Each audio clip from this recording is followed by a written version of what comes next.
welcome to 14.16 patch preview. It's been a while since we had some significant changes, but this patch is definitely important.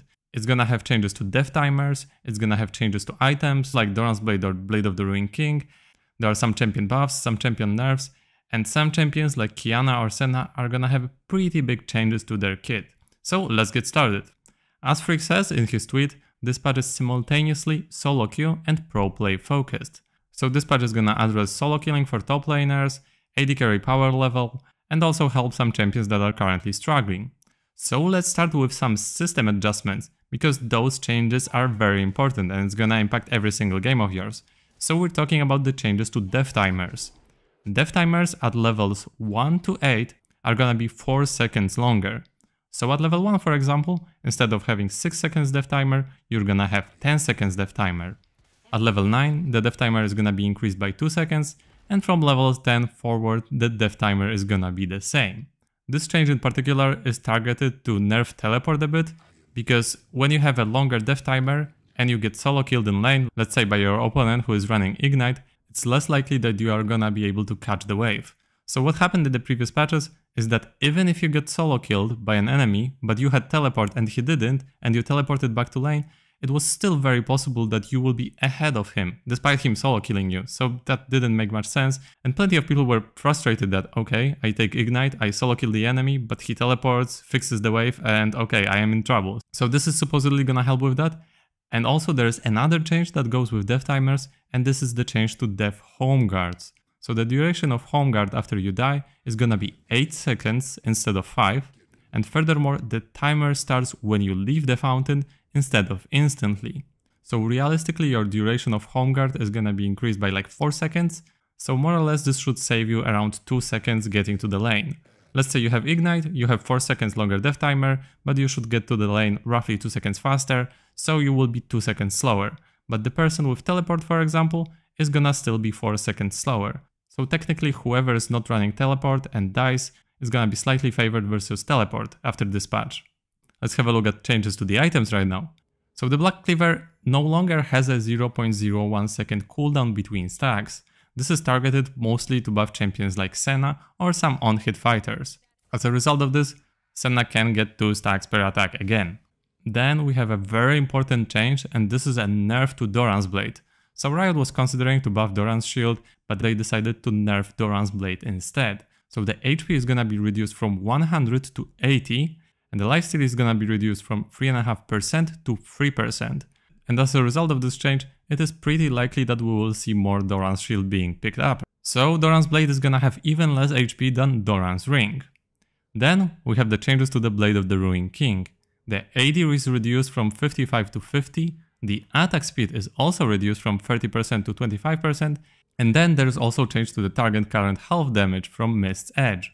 But only for melee, it's gonna be increased from 9% to 10%. However, 6% damage for ranged remains the same. Okay, then let's have a look at some champion buffs. First on the list is Azir. Azir's health regeneration got increased from 3.5 to 5, and then his armor also increased from 22 to 25. Then we have Orianna. Orianna's Q-AP ratio got increased from 50% to 55%. Then Syndra, her ult damage per Dark Sphere got increased from 90, 130, 170 to 100, 140, 180. So by 10 at all ranks. So let's say you ult with 2 extra spheres, you should be having 50 extra damage. So this is a pretty decent buff. With every ult you should be having between 30 and 70 extra damage. Then we have Sylas. Sylas' starting HP got increased from 575 to 600. Furthermore, his passive damage on primary target, the scaling with AP, got changed from 25% to 30%, and his W-based damage got increased by 10 at all ranks. Then we have Katarina, and changes to Katarina are supposed to make her Q max better and E max worse.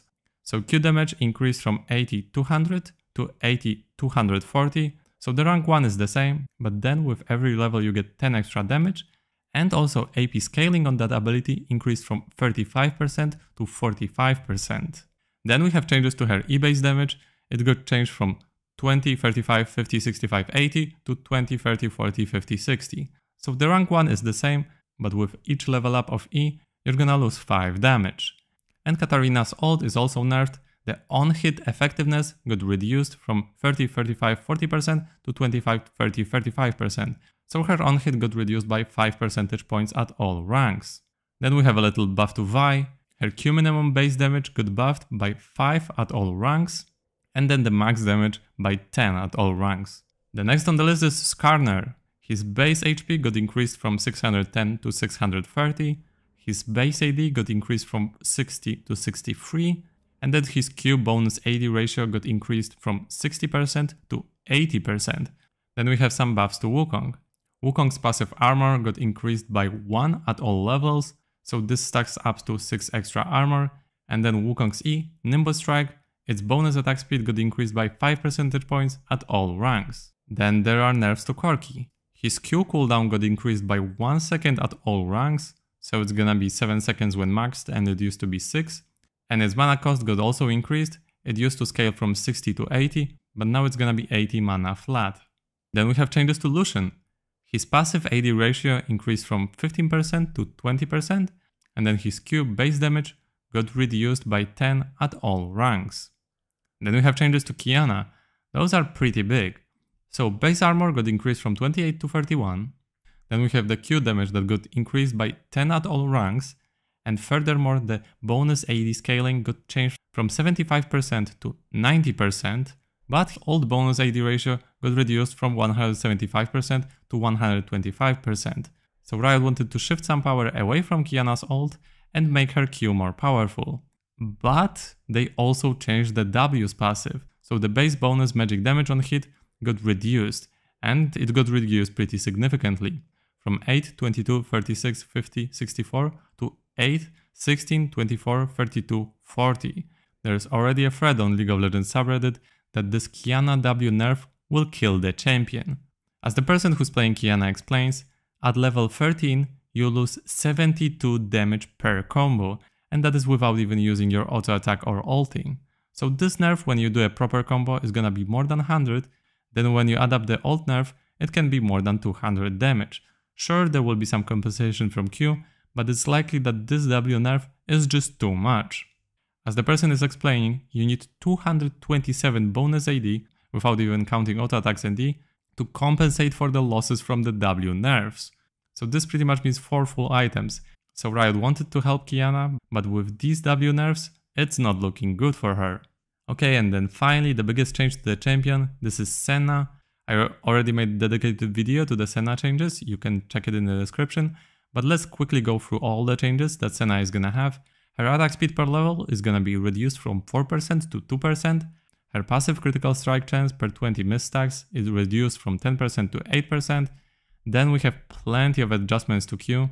So in short, the lethality scaling on her heal is removed, her AP scaling on heal is doubled, and then her AD scaling is also increased. Furthermore, the base heal is also significantly increased, so when you max this spell, it's gonna have 40 more healing. This is made to compensate for the lethality changes. Then the slow is also increased, because the bonus AD scaling got changed from 10% to 15%, and then the AP scaling got increased from 6% to 10%.